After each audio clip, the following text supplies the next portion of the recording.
Hello friends, welcome to MCQ वाला। Friends, आज की सेशन में हम देखेंगे खान सर की प्रैक्टिस सेट से सेट नंबर 9 को। इससे पहले हमने इसमें 8 प्रैक्टिस सेट कंप्लीट करा रखा है। आप में से किसी ने भी अगर मिस किया है तो जाके प्लेलिस्ट में सारी वीडियोस को अच्छे से देख लीजिएगा। साथ ही साथ हमारा प्लेटफॉर्म पब्लिकेशन में भी अब लगभग 24 प्रैक्टिस सेट उसमें कंप्लीट होने वाला है, तो आप लोग जाके उस प्लेलिस्ट में भी सारी वीडियोज़ को अच्छे से देख लीजिएगा। क्योंकि अब एग्ज़ाम पास आने वाला है तो ज़्यादा से ज़्यादा हमें प्रैक्टिस सेट लगाना है। और आप लोग कमेंट बॉक्स में बताएंगे कि अब हम शाम के समय में कौन सा प्रैक्टिस सेट स्टार्ट कर दें, तो उसी हिसाब से हम नया प्रैक्टिस सेट स्टार्ट कर देंगे। क्योंकि बहुत सारा कॉन्ट्राडिक्शन कमेंट आ रहा है कि एक लोग कह रहे हैं ज्ञान बिंदु स्टार्ट करने, एक लोग कह रहे हैं किरण स्टार्ट करने, तो ऐसे में बहुत दिक्कत हो जाएगा। तो आप लोग प्लीज़ ज़्यादा से ज़्यादा लोग कमेंट करके बताएंगे। जितने लोग भी हमारे रेगुलर व्यूअर हैं, जिनको ये वीडियो से बहुत हेल्प होता है, वो लोग ज़रूर बताएंगे। अगर जो लगातार प्रैक्टिस सेट लगा रहे हैं, BSSC की तैयारी कर रहे हैं, हमारे चैनल से उनको हेल्प हो रहा है, तो वो लोग कमेंट बॉक्स में अपना जवाब ज़रूर देंगे। तो चलिए स्टार्ट करते हैं आज की सेशन को। और अभी तक आप चैनल को सब्सक्राइब नहीं किए हैं तो चैनल को सब्सक्राइब कर लीजिए, बेल आइकन को प्रेस कर लीजिए और हमारे साथ जुड़ जाइए और वीडियो के अंत तक बने रहिएगा। सारे क्वेश्चंस इंपॉर्टेंट हैं और इसका PDF आपको हमारे टेलीग्राम चैनल पे मिल जाएगा। तो वीडियो के डिस्क्रिप्शन बॉक्स में टेलीग्राम चैनल का लिंक है, वहाँ से जाके आप जुड़ जाइएगा। तो चलिए स्टार्ट करते हैं आज की सेशन में सेट नंबर 9 को। क्वेश्चन नंबर 1 है, मोहनजोदड़ो में कौन सी संरचना मिली है जो सबसे महत्वपूर्ण है? तो मोहनजोदड़ो की सबसे महत्वपूर्ण संरचना जो है ये विशाल स्नानागार है। Option A is the right answer. Mohenjodaro की खोज जो है ये 1922 में RD बनर्जी के द्वारा किया गया था, तो इसको ध्यान में रखेंगे। मोहनजोदड़ो और हड़प्पा को सिंधु घाटी सभ्यता की जुड़वा बहनें भी कहते हैं। 2, लुम्बिनी महात्मा बुद्ध की जीवन की किस घटना से संबंधित है? तो लुम्बिनी में गौतम बुद्ध का जो है ये जन्म हुआ था। Option A is the right answer. 563 BC में गौतम बुद्ध का जन्म नेपाल के लुम्बिनी में हुआ था, तो इसको ध्यान में रखेंगे। इनकी मृत्यु जो है ये उत्तर प्रदेश के कुशीनगर में हुई थी, ये भी ध्यान में रखेंगे। 483 ईसा पूर्व में प्रथम उपदेश इन्होंने सारनाथ में दिया था, इसको भी ध्यान में रखेंगे। और इनके गृह त्याग को क्या बोला जाता है, आप लोग कमेंट बॉक्स में जरूर बताएंगे। इनके मृत्यु को महापरिनिर्वाण कहा जाता है, प्रथम उपदेश को धर्मचक्र परिवर्तन कहा जाता है, और गृह त्याग को क्या बोला जाता है, आप कमेंट में हमें जरूर बताएंगे। और आपको वीडियो अगर पसंद आता है तो प्लीज़ वीडियो को लाइक भी किया करेंगे। 3, आर्य समाज की स्थापना किसने की थी? तो आर्य समाज की स्थापना जो है ये दयानंद सरस्वती ने की थी। Option 3 is the right answer. Dayanand Saraswati के द्वारा 1875 में आर्य समाज की स्थापना की गई थी। ब्रह्म समाज की स्थापना किसने की थी? तो राजा राममोहन राय ने की थी, ये भी ध्यान में रखेंगे। और आत्मारंग पांडुरंग इन्होंने किस समाज की स्थापना की थी? तो इन्होंने प्रार्थना समाज की स्थापना की थी। 4, स्वतंत्रता आंदोलन के दौरान जन जागृति का कार्यक्रम पूरा करने के लिए गणेश उत्सव व शिवाजी उत्सव मनाना किसने प्रारंभ किया था? तो जन जागृति के लिए गणेश उत्सव और शिवाजी उत्सव जो है ये लोकमान्य बाल गंगाधर तिलक के द्वारा शुरू किया गया था महाराष्ट्र में, तो इसको ध्यान में रखेंगे। Option A is the right answer. बाल गंगाधर तिलक को ही वैलेंटाइन सिरोल ने भारतीय अशांति का जनक भी कहा है, तो इसको भी ध्यान में रखेंगे कि वैलेंटाइन सिरोल ने इनको क्या कहा है, भारतीय अशांति का जनक कहा है। 5, आज़ाद हिंद फौज का गठन कब हुआ था? तो आज़ाद हिंद फौज का गठन जो है ये हुआ था 1942 में।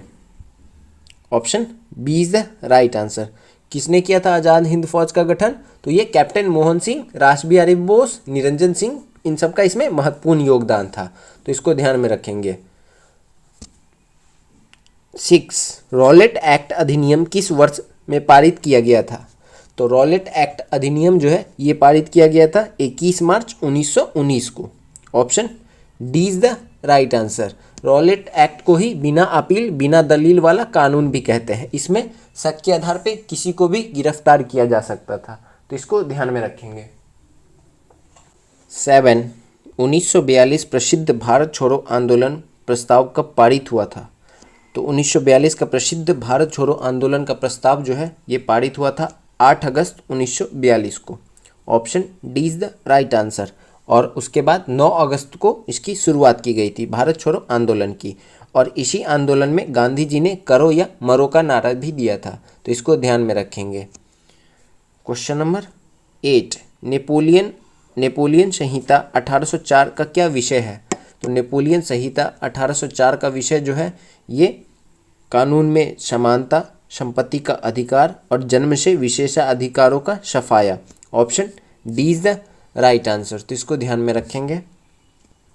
9 जापान, जर्मनी और इटली ने मिलकर एक गुट का निर्माण किया जिसका नाम था।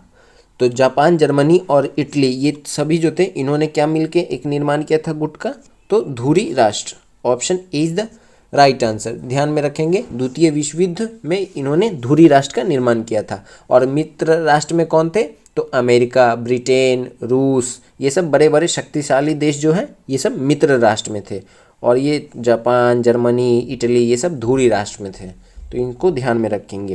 पहला विश्व युद्ध 1914 से 18 तक और दूसरा विश्व युद्ध 1939 से 45 तक।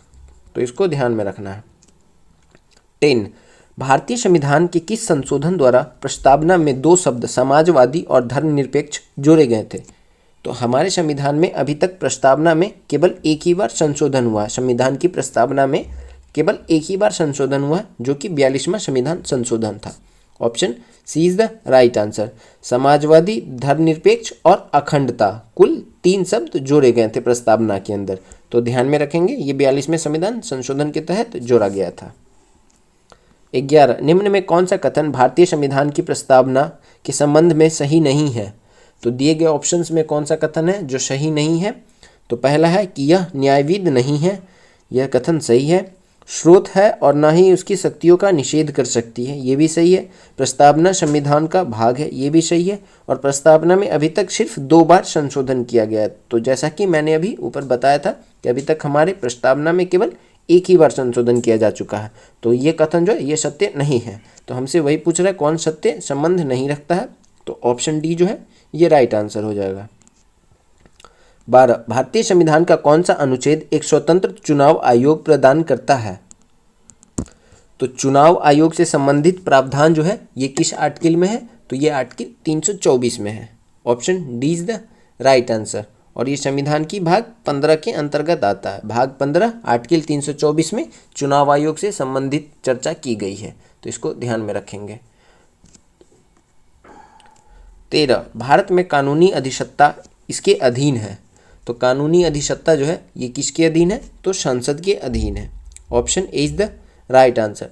संसद वो सर्वोच्च संस्थान है जो हमारे देश के लिए कानून बनाती है। तो इसको ध्यान में रखेंगे। इसके 2 सदन हैं, राज्यसभा और लोकसभा।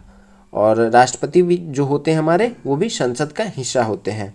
यानी कि इन दोनों सदन से जब कोई भी बिल पास हो जाता है उसके बाद प्रेसिडेंट के पास जाता है और जब वो साइन कर देते हैं तो उसके बाद ये एक्ट बन जाता है। तो इसको ध्यान में रखेंगे। ये लोकसभा है और ये राज्यसभा है। इसकी चर्चा संविधान में आर्टिकल 81 में है और राज्यसभा की आर्टिकल 80 में है। और ये तीनों मिलके संसद का निर्माण करते हैं जो कि आर्टिकल 79 में है। तो इसको भी याद रखेंगे। 14 किसी राज्य के मुख्यमंत्री की नियुक्ति किसके द्वारा की जाती है? तो राज्य के मुख्यमंत्री की नियुक्ति जो है ये की जाती है उस राज्य के राज्यपाल के द्वारा। Option D is the right answer. और ये बात ध्यान में रखेंगे कि राज्यपाल जो होता है वो उस स्टेट का निवासी नहीं होता है। किसी और स्टेट के निवासी को किसी और स्टेट का राज्यपाल बनाया जाता है। और ये जो राज्यपाल होते हैं ये मुख्यमंत्री की नियुक्ति करते हैं। 15 भारत के उपराष्ट्रपति के निर्वाचन मंडल में शामिल होते हैं। तो उपराष्ट्रपति के निर्वाचन मंडल में जो है ये संसद के दोनों सदनों के सदस्य शामिल होते हैं। निर्वाचित और मनोनीत दोनों सदस्य शामिल होते हैं संसद के। Option B is the right answer. किसी भी विधानसभा के सदस्य इसमें शामिल नहीं होते हैं। जैसे कि राष्ट्रपति के निर्वाचन में लोकसभा, राज्यसभा और विधानसभा के मेंबर शामिल होते हैं। तो लोकसभा इन सभी के निर्वाचित मेंबर ही शामिल होते हैं। ये भी ध्यान में रखना है कि राष्ट्रपति के चुनाव में इन सभी के निर्वाचित मेंबर शामिल होते हैं। लेकिन उपराष्ट्रपति के चुनाव में केवल लोकसभा और राज्यसभा के दोनों सारे सदस्य शामिल होते हैं। तो इन दोनों के बीच का बेसिक डिफरेंस आपको ध्यान में रखना है। 16 भारत के किस राज्य में पंचायती राज प्रणाली अस्तित्व में नहीं है? तो भारत के किस राज्य में पंचायती राज प्रणाली नहीं है? तो ये हो जाएगा कि मेघालय में भी नहीं है, नागालैंड में भी नहीं है और मिजोरम में भी नहीं है। Option D is the right answer. तो इसको ध्यान में रखेंगे। एक और राज्य है मणिपुर, वहाँ पे भी पंचायती राज सिस्टम नहीं है। 17 जम्मू और कश्मीर उच्च न्यायालय के मुख्य न्यायाधीश जिनको बाद में उच्चतम न्यायालय के न्यायाधीश की शपथ दिलाई गई, उनका नाम क्या है? तो न्यायमूर्ति दलवीर भंडारी जो है ये जम्मू कश्मीर हाईकोर्ट के पहले न्यायमूर्ति थे, जिनको बाद में जाके सुप्रीम कोर्ट का न्यायाधीश बनाया गया है। तो इसको ध्यान में रखेंगे, न्यायमूर्ति दलवीर भंडारी। 18 किस राज्य का पृथक संविधान था? तो जम्मू कश्मीर का जो है ये अपना संविधान था, जिसको बाद में हटा दिया गया 2019 में। आर्टिकल 370 और 35 से दोनों को समाप्त कर दिया गया। तो इसको ध्यान में रखेंगे। उससे पहले 2019 से पहले इसमें अपना संविधान लागू हुआ करता था। 19 सूर्य की किरणें पृथ्वी की सतह पर पहुंचने में कितना समय लेती है? तो सूर्य की किरण को पृथ्वी की सतह पर आने में कुल 8 मिनट 20 सेकेंड लगता है। Option D is the right answer. 20 Finland की शासकीय मुद्रा है। तो फिनलैंड की मुद्रा जो है ये क्या है? तो ये है euro. Option D is the right answer. और फिनलैंड जो है यह एक यूरोपीय स्कैंडिनेवियन देश है। क्षेत्रफल के हिसाब से यह यूरोप का 8वां सबसे बड़ा और जनघनत्व के आधार पे यूरोपियन संघ में सबसे कम आबादी वाला देश है। तो इसको ध्यान में रखेंगे। 21 निम्नलिखित में कौन संघनन नहीं है? ओस, कोहरा, धुआं, पाला, मेघ, वर्षा। तो इसमें कौन संघनन नहीं है? तो ये धुआं हो जाएगा। Option C is the right answer. 22 ज्वार भाटा की उत्पत्ति का कारण है।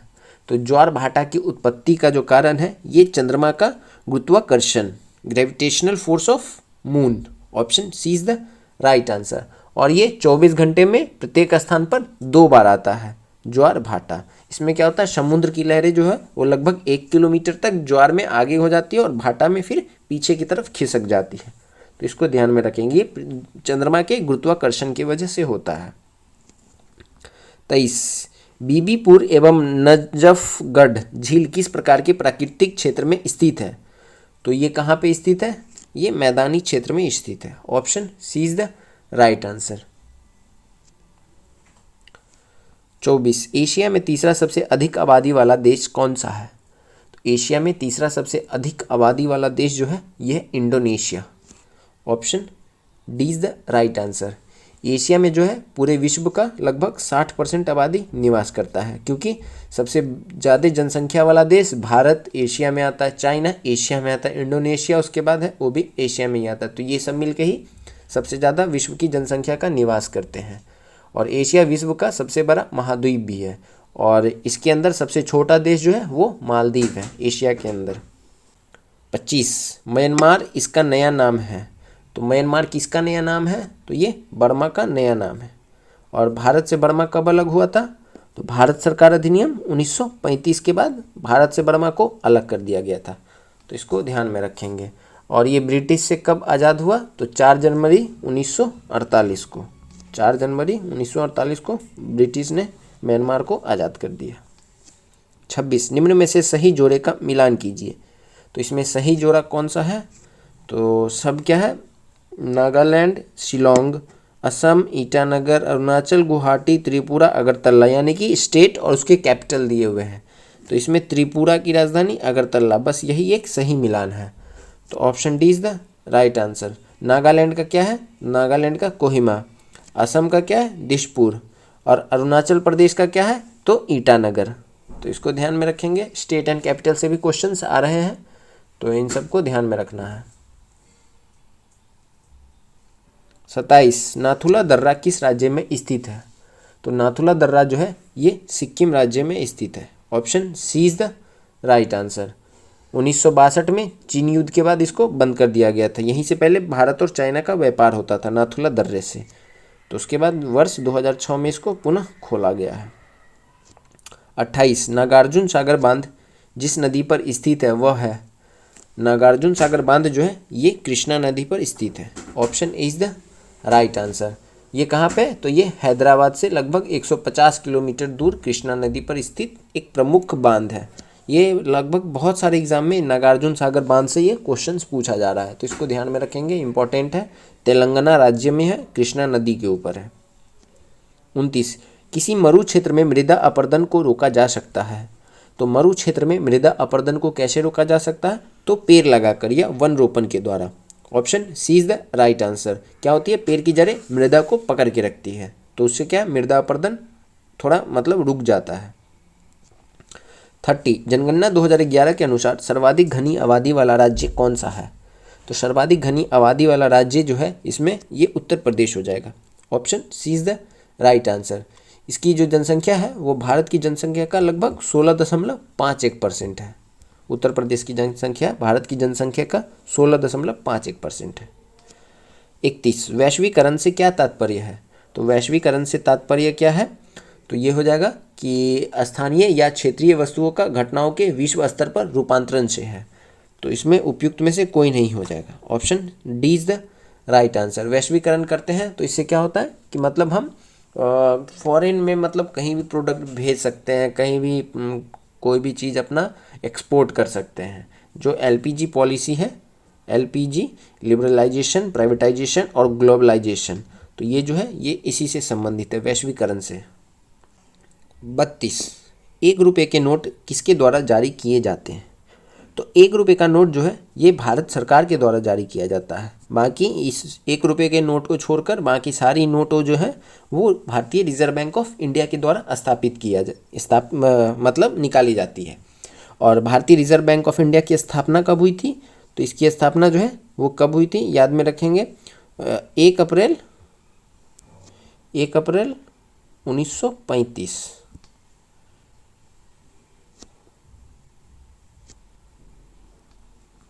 33 निम्नलिखित में कौन से दक्षिणी अमेरिकन देश में वर्ष 2000 में पानी की आपूर्ति के निजीकरण के विरुद्ध पानी युद्ध हुआ था? तो पानी का युद्ध जो है ये कहाँ पे हुआ था? बोलीविया में हुआ था। Option C is the right answer. 34 निम्न में कौन नकारात्मक स्वतंत्रता का प्रतिपादक है? तो नकारात्मक स्वतंत्रता का प्रतिपादक कौन है? तो वो हो जाएगा आपका आइजिया Berlin. Option B is the right answer. 35 मानवाधिकार दिवस कब मनाया जाता है? तो मानवाधिकार दिवस जो है ये हर वर्ष 10 दिसंबर को मनाया जाता है। Option D is the right answer. इसका आरंभ जो है वो 1948 में किया गया था, 1948 में। 36 इस राज्य में विश्व प्रसिद्ध अजंता गुफाएं स्थित हैं। तो अजंता की गुफाएं जो है ये किस राज्य में है? महाराष्ट्र में है। Option B is the right answer. और इसको यूनेस्को के विश्व धरोहर स्थल में वर्ष 1983 में शामिल किया गया था, अजंता की गुफा को। तो ये भी ध्यान में रखेंगे कि कब शामिल किया गया था इसको। 37 अपत्रिशन के जीव वैज्ञानिक नियंत्रण में ओम्पसिया अपत्रिशन के नियंत्रण हेतु प्रयुक्त होने वाले कीट का नाम बताएं। तो ये कौन सा कीट है? तो ये हो जाएगा आपका कॉचनील कीट। Option B is the right answer. 38 निम्न में से कोशिकाओं का कौन सा भाग पशु कोशिकाओं में नहीं होता है? तो पशु कोशिकाओं में कौन सा भाग नहीं होता है? तो ये हो जाएगा कोशिका भित्ति। ये जो है ये केवल पौधों में पाया जाता है, कोशिका भित्ति। Option C is the right answer. 39 enzyme मदद करता है। तो एंजाइम जो है ये किस चीज़ में मदद करता है? तो भोजन को पचाने में मदद करता है। Option B is the right answer. 40 सामान्य श्वास दर क्या है? तो सामान्य श्वास दर जो है ये है 12 से 16 प्रति मिनट। 1 मिनट में लगभग 12 से 16 बार सांस लेना और छोड़ने का काम सामान्य मनुष्य करते हैं। 41 निम्नलिखित में से कौन सा अंग अप्रयुक्त या क्षतिग्रस्त बिंबाणु को हटाने में सक्षम है? तो ये कौन सा अंग है? तो ये है आपका तिल्ली। Option C is the right answer. तिल्ली को ही हम स्प्लीन भी कहते हैं, स्प्लीन। 42 नर प्रजनन तंत्र के विषय में कौन सा विकल्प सही है? तो नर प्रजनन तंत्र के विषय में कौन सा विकल्प सही है? तो ये हो जाएगा आपका प्रोस्टेट ग्रंथि, टेस्टोस्टेरोन और शुक्राणु, ये सब जो है ये नर प्रजनन तंत्र है। 43 वह ट्रिपलेट कोड जो अनुवाद प्रक्रिया को रोकती है। तो ये कौन सी है? तो ये हो जाएगा आपका UAA। Option B is the right answer. 44 निम्नलिखित में कौन सा पादप मलेरिया रोधी दवा का एक स्रोत है?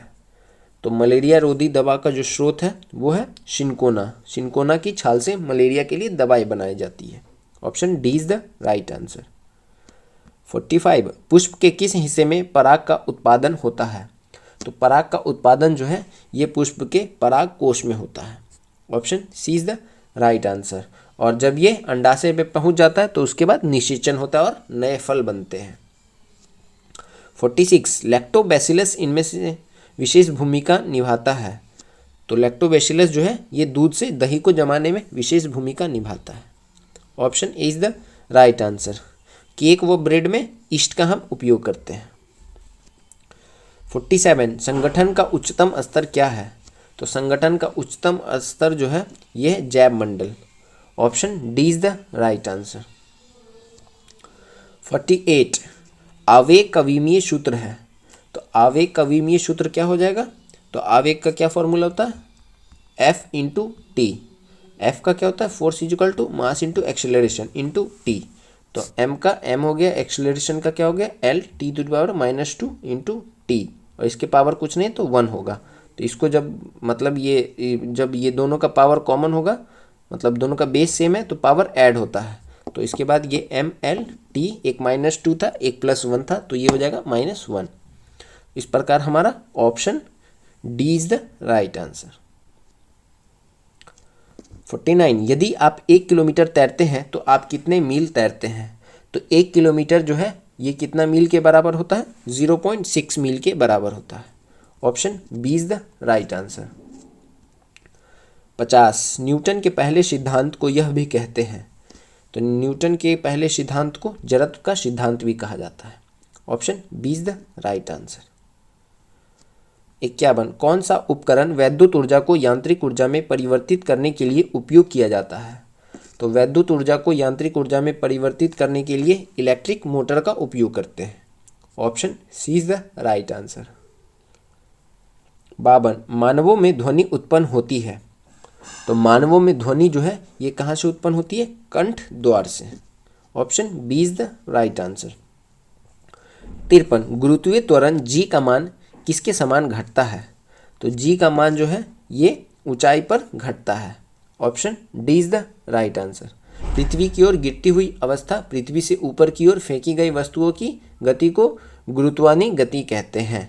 और गुरुत्वानी गति के समीकरण लिखते समय त्वरण के स्थान पर गुरुत्वीय त्वरण जी को लिखा जाता है। इसका मान जो है 9.8 मीटर पर सेकेंड स्क्वायर होता है। और त्वरण जो है जी का मान ऊंचाई के साथ घटता है। गुरुत्वीय त्वरण जी का मान जो है ये ऊंचाई के साथ घटता है। 54 निम्नलिखित में कौन सा मलेरिया परजीवी है? तो प्लाज्मोडियम जो है ये मलेरिया परजीवी है। Option C is the right answer. और मलेरिया रोग जो है ये मादा एनोफिलीज मच्छर के काटने से फैलता है। 55 समतल दर्पण द्वारा निर्मित प्रतिबिंब होता है। तो समतल दर्पण के द्वारा जो निर्मित प्रतिबिंब है वो दर्पण के पीछे आभासी तथा वस्तु के आकार के समान होता है। Option D is the right answer. 56 वैद्युत प्रतिरोध को मापने के लिए इकाई है। तो वैद्युत प्रतिरोध को मापने की इकाई जो है ये ओम है। Option B is the right answer. 57 sponge जिस प्रकार से छिद्र से संबंधित है उसी प्रकार से रबर संबंधित है। तो रबर का संबंध जो है वो किससे है? तो प्रत्यास्थ से है। Option C is the right answer.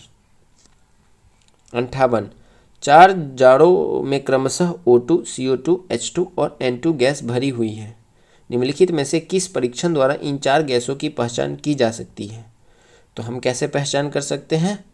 तो इसकी पहचान करने का कोई भी तरीका नहीं है, उपयुक्त में से कोई भी नहीं।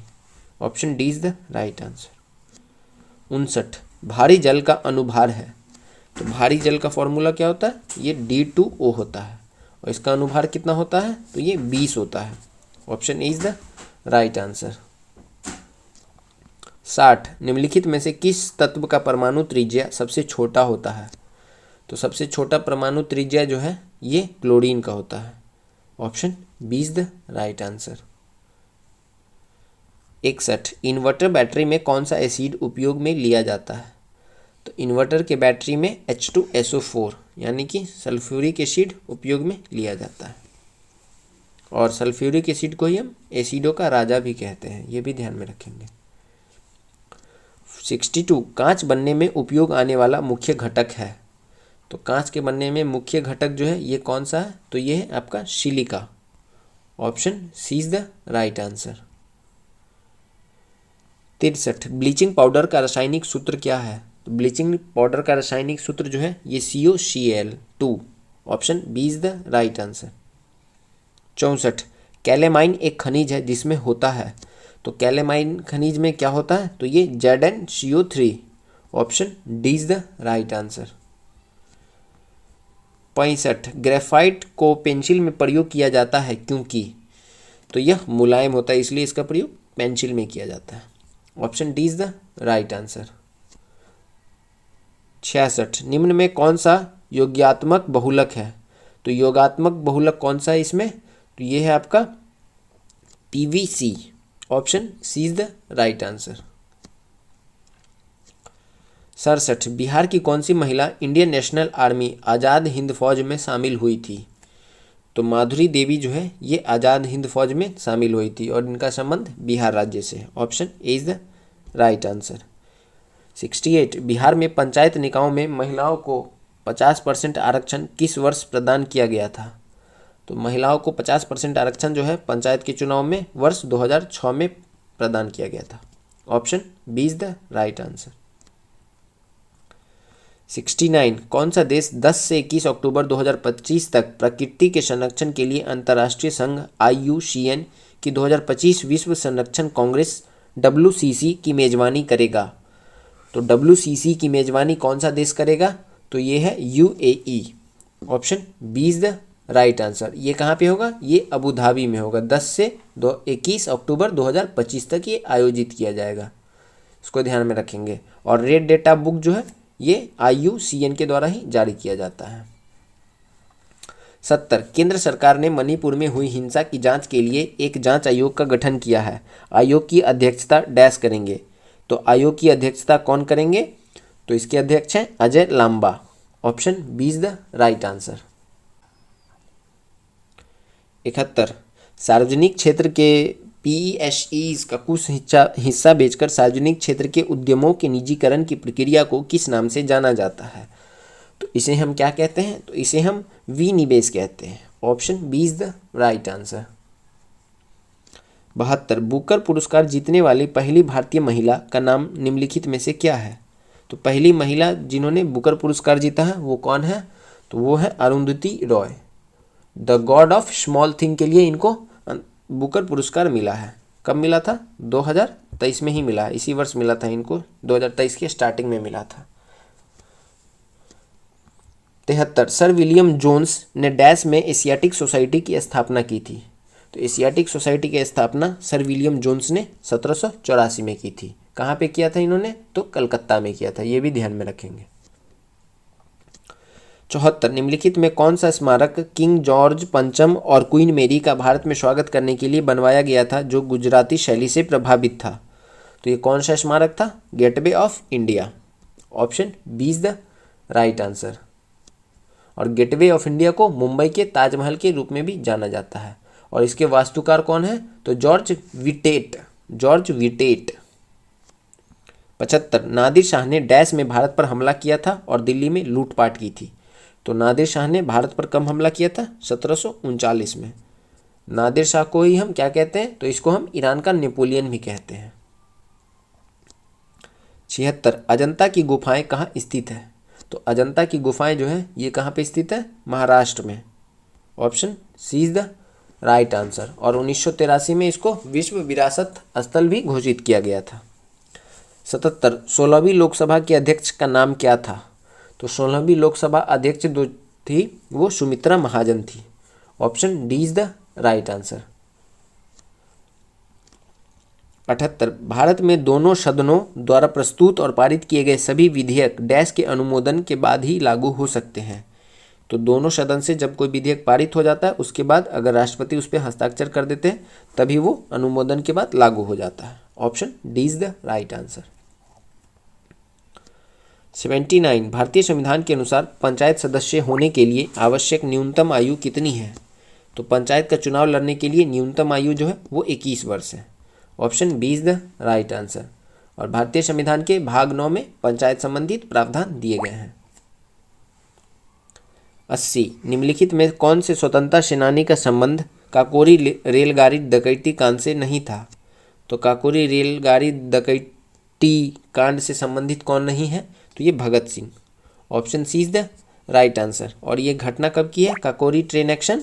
तो ये 9 अगस्त 1925 को लखनऊ के पास काकोरी नामक गांव में हुई थी। इसको ध्यान में रखेंगे। 81 विश्व व्यापार संगठन WTO की स्थापना डैश में हुई थी? तो WTO की स्थापना जो है ये कब हुई थी? 1995। Option A is the right answer. और इसके अभी पहली महिला महानिदेशक जो है वो नागोजी ओंकाजा इवेला बनी है, ये भी ध्यान में रखेंगे। और वर्तमान में इसके 164 देश सदस्य हैं। 82 इनमें से कौन सा देश भूतपूर्व USSR का हिस्सा नहीं था? तो USSR का हिस्सा कौन सा देश नहीं था? तो ये Finland. Option B is the right answer. USSR का फुल फॉर्म क्या है? तो union of Soviet socialist republics. और ये कुल 15 देशों में टूट गया आगे चल के। 1991 के आसपास 15 देशों में ये टूट गया। 83 निम्नलिखित में किस राज्य में प्रसिद्ध सूर्य मंदिर स्थित है? तो प्रसिद्ध सूर्य मंदिर जो है ये स्थित है ओडिशा राज्य में। Option D is the right answer. और 1984 में यूनेस्को के द्वारा इसको विश्व विरासत स्थल में शामिल किया गया है। और इसी को कोणार्क मंदिर को ही हम क्या कहते हैं? ब्लैक पैगोडा भी कहते हैं। 84 national informatics test centre NIC dash में स्थापित किया गया। तो NIC की स्थापना जो है ये कब की गई थी? 1976 में। Option A is the right answer. राष्ट्रीय सूचना विज्ञान केंद्र। और इसका मुख्यालय जो है ये कहाँ पे? नई दिल्ली में है। 85 सरिस्का राष्ट्रीय उद्यान डैश में स्थित है। तो सरिस्का राष्ट्रीय उद्यान जो है ये राजस्थान में स्थित है। Option A is the right answer. 1979 में इसे प्रोजेक्ट टाइगर रिजर्व बनाया गया था। प्रोजेक्ट टाइगर रिजर्व बनाया गया था 1979 में सरिस्का टाइगर रिजर्व राष्ट्रीय उद्यान को। तो ये हमारा सेट नंबर 9 कंप्लीट हुआ। इसके आगे का सेट नंबर 10 हम कल की वीडियो में देखेंगे। साथ ही साथ इस क्लास का PDF आपको हमारे टेलीग्राम चैनल पे मिल जाएगा। तो अगर टेलीग्राम चैनल से नहीं जुड़े तो वीडियो के डिस्क्रिप्शन बॉक्स में आपको उसका लिंक मिल जाएगा। और अगर वहाँ से नहीं खुलता तो आप सर्च करेंगे MCQ वाला ऑफिशियल, तो आपको मिल जाएगा टेलीग्राम पे। ठीक है, तो आप वहाँ से जाके इस PDF से आप मैथ और रीजनिंग के क्वेश्चंस को सॉल्व कर लेंगे। और आप लोग कमेंट बॉक्स में ज़रूर बताएंगे कि अब आगे कौन सा प्रैक्टिस सेट स्टार्ट करना है, क्योंकि प्लेटफॉर्म पब्लिकेशन का सारा प्रैक्टिस सेट मैंने कंप्लीट करा दिया है। तो आप लोग उसको एक नहीं तो 2 बार बहुत अच्छे से एनालाइज कर लीजिएगा सारी वीडियोज़ को। उसका सारे का PDF बना के मैं टेलीग्राम पर भी प्रॉपरली अपलोड कर दूंगा। अभी क्या है कि व्हाट्सएप चैनल पर मैं उसके मैथ और रीजनिंग के क्वेश्चन अपलोड कर देता हूँ, लेकिन मैं उसका टेलीग्राम पे पूरा प्रॉपर PDF 2400 सेट का अपलोड कर दूंगा। तो वहाँ से जाके आप सारी PDF को सेव कर लेंगे, मैथ और रीजनिंग के क्वेश्चंस को सॉल्व कर लेंगे। लेकिन अगर आप चाहते हैं कि मैं उसका ट्रिक के साथ आपको सॉल्व करके बता दूं तो आप हमें कमेंट बॉक्स में ज़रूर बताएंगे। ज़्यादा से ज़्यादा लोगों का कमेंट आएगा तो उसके बाद मैं मैथ और रीजनिंग के क्वेश्चंस को भी ट्रिक के माध्यम से सॉल्व करना बता दूंगा। तो कल मिलते हैं नए प्रैक्टिस सेट में, सेट नंबर 10 में। और अगर आपको वीडियो पसंद आता है, आपको लगता है कि ये वीडियो आपके लिए हेल्पफुल है, तो आप लोग प्लीज़ वीडियो को लाइक किया करिए, अपने दोस्तों में भी शेयर किया करिए। और चैनल को सब्सक्राइब नहीं किए तो चैनल को सब्सक्राइब कर लीजिए, हमारे साथ जुड़ जाइए।